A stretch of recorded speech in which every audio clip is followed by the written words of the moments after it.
In this lesson, lesson 2, we're going to drill down on all the breathing skills. We breathe all the time, but nobody breathes like this when we're giving birth, whether we're lying on a table being cut open or whether in the throes of labor contractions. Our breathing changes. In fact, our breathing changes all the time in life. So we, as mothers and fathers who developed these skills, had to understand breathing, and none of us did. So let me give you an example. We discovered there are 4 ways, only 4 ways that all humans breathe. Do you know them off the top of your head? No, you don't, but you will as soon as we tell you. Do you know of those 4 ways or breathing patterns, what the variations are? Probably not off the top of your head, but you'll instantaneously recognize them once we share these skills. And why is it important to know that you don't recognize them and why you will recognize them? Because if you did recognize them now, if you knew right away now, then the fact is you would be able to find the best breathing patterns and the best breathing variations for you to use during the birth of your baby. Now, why is that important? Well, there are 2 elements of birth. One is risk factors and the other is coping. So birthing better skills first developed when the cesarean rate was very low. So there weren't a lot of risk factors that ended up with a cesarean. Breaches, posterior babies, twins, women with diabetes,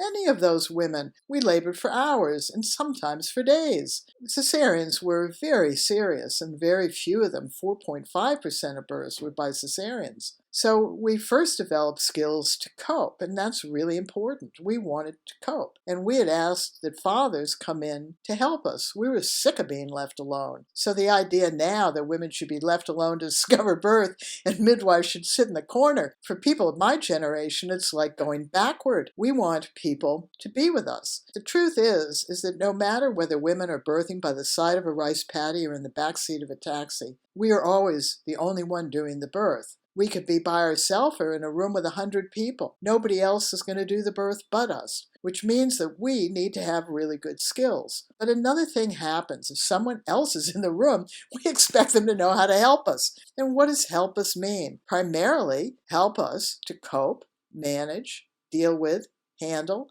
work through, stay on top of, and feel in control.